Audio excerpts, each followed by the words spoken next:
We now know that successful women CEOs can also be mothers. Indeed, aiming high is not incompatible with motherhood.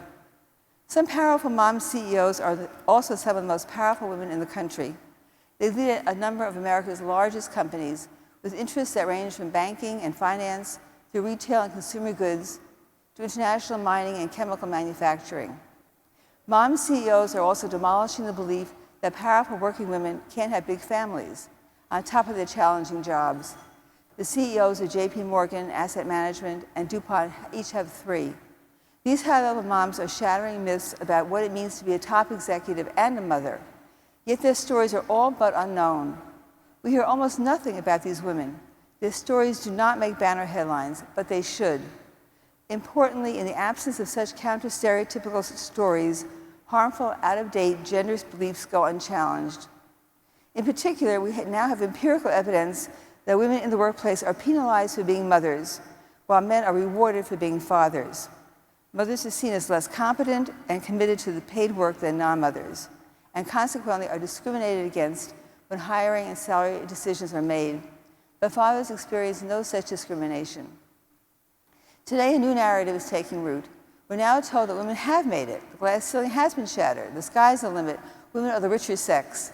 We hear it's time to turn our attention to men who are at risk of losing their place in today's alleged middle-class matriarchy. The end of men is one of the several scare stories that are meant to take our eyes off the ball, to distract us from the unfinished business of gender equity. It won't succeed because the narrative doesn't pass the test of common sense. Other obstacles on the way to gender equity need to be taken more seriously. These barriers are often unforeseen, they are subtle. For example, women start out earning less than men and never catch up.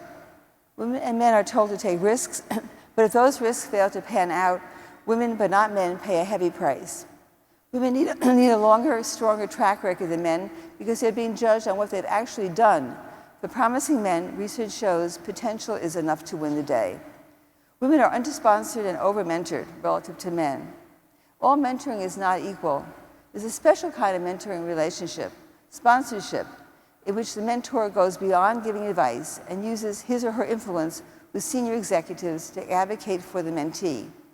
Women are less likely than men to have sponsors, so they advance more slowly. Women often don't get second chances.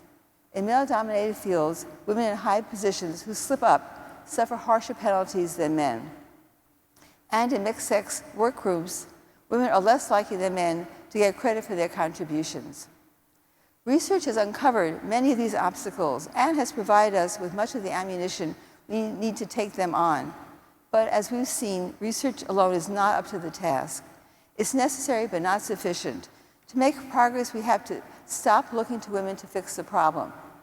There are certainly things individual women can do, but their efforts alone will not get the job done. We have to tackle head-on the need to counter damaging gender stereotypes. We need to start by examining our own stereotypes. Women hold themselves back, fearing to violate gender norms. Men don't often recognize how their judgments are colored by their preconceived beliefs. We have to make the business case for gender equity. Social justice arguments have not been persuasive. Let the bottom line do the talking. Businesses with more rather than fewer female representation at the top do better economically. We have to recognize that all employees, male as well as female, benefit from gender equity. Think big. Advocate for employee-wide policies that will be taken up by both male and female. Tie managerial compensation to diversity goals.